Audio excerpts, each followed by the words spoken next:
Market లో invest చేసి మీ డబ్బులు డబుల్ చేసుకోవాలనుకుంటున్నారా? సుందరరామిరెడ్డి గారి లైవ్ సెమినార్ కి అటెండ్ అవ్వండి.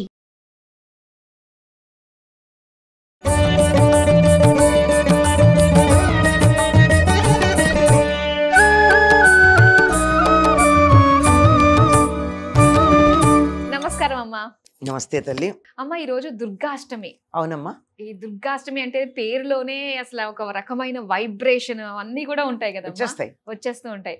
అయితే దుర్గాష్టమి అమ్మవారు దుర్గాదేవి అవతారం ఎత్తి రాక్షసులు సంహరించడానికే అమ్మవారు ఒక్కొక్క అవతారం తోటి రాక్షసులు సంహరిస్తూ వచ్చింది.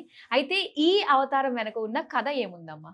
ఓం శ్రీ గురుభ్యో నమః. శ్రీ మహాగణాధిపతయ నమః. శ్రీమాత్రే నమః. యాదేవి సర్వభూతేషు శక్తి రూపేణ సంస్థిత. నమస్తస్యై నమస్తస్యై నమస్తస్యై నమో నమః. శక్తి రూపంగా అందరిలో ఉండేటటువంటి ఆ జగన్మాత ఒక్కొక్క రాక్షసుని సంహరించడానికి ఒక్కొక్క అవతారాన్ని ధరించడం జరిగింది.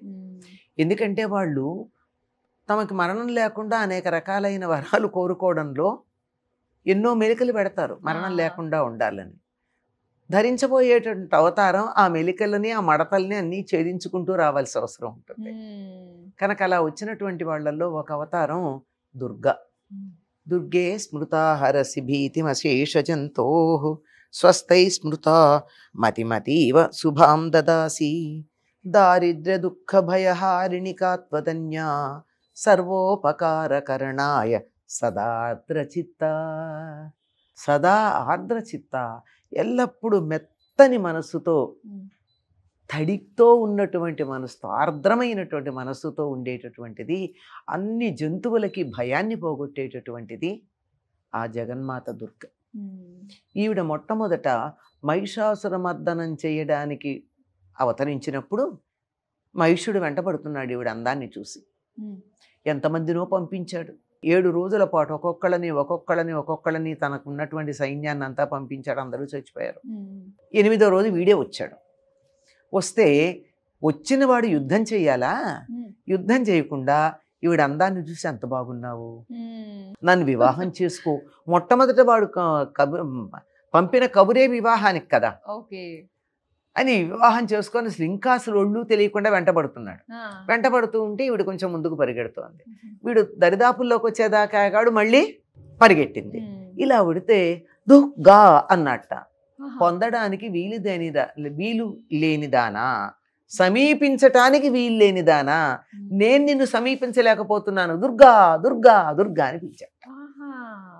నేను నీ దగ్గరికి రాలేకపోతున్నా. ఆవిడ పేరు ఏమిటో ఇంకా తెలియదు. అప్పుడు ఆవిడ్ని దేవి అన్నారు. అంటే వెలుగులమయంగా అవతరించింది గనక దేవతలందరూ వెలుగు ముద్దగా ఉంది గనక దేవి అన్న పదం వాడారు. అంతేగాని ఆవిడకి ఎవరు ఏం పేరు పెట్టలేదు. వీడే మొదటిసారి దుర్గా దుర్గా దుర్గా అని అరిచాడు. ఆగు, నేను అందుకోలేకపోతున్నాను, ఆగు అందుకోలేకపోతున్నాను అన్నాడు. అది ఆవిడకు ఉన్నటువంటి పేరు, అలా వచ్చింది. అంతేకాకుండా ఈవిడ దుర్గమాసురుడు అనేటటువంటి వాడిని సంహరించింది. ఆ కారణంగా కూడా దుర్గా అన్న పేరుంది. దుర్గుడు అనేటటువంటి రాక్షసుని కూడా సంహరించింది. ఆ కారణంగా కూడా వీడికి దుర్గా అన్న పేరు వచ్చింది. దుర్గా అంటే పొందడానికి వీల్లేనిది, దుష్టులు సమీపించడానికి వీల్లేనిది. దుఃఖు అనేటటువంటి మాటకి చెడ్డతనం అని అర్థం. దుర్గుణాలు. దుఃఖు అంటే ఏదైనా చెడు గుణం, దుఃగుణం చెడ్డ గుణం.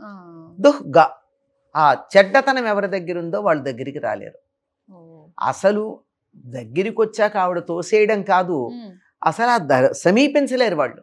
ఏ రకంగా అయితే మహిషాసురుడు ఆవిడ్ని సమీపించలేక ఆగు ఆగు నేను అందుకోలేకపోతున్నానన్నాడో, అట్లా చెడ్డ గుణాలు ఉన్నటువంటి వాళ్ళు సమీపించటానికి వీలు కానటువంటిది అనే అర్థంలో దుర్గాని వాడంటే, నిజానికి చెడ్డ గుణాలు ఉన్న వాళ్ళు ఎవరు ఆవిడ సమీపానికి వెళ్ళలేరు. చూడండి, కొంతమంది దగ్గరికి చెడ్డవాళ్ళు వెళ్ళలేరు. వాళ్ళని చూస్తూనే వాళ్ళు ఏమనకుండాని బాబాయ్ వాళ్ళ దగ్గరికి మేము వెళ్ళలేమంటారు. ఎందుకంటే వీళ్ళల్లో ఉన్న చెడ్డతనం ఏదైతే ఉందో అది వాళ్ళ మంచితనం దగ్గరికి వెళ్ళలేదు. అటువంటిది దుర్గా. ఈ దుర్గా అన్నటువంటి మాటకి మరొక అర్థం ఏమిటంటే దుర్గా దుర్గతి నాశిని.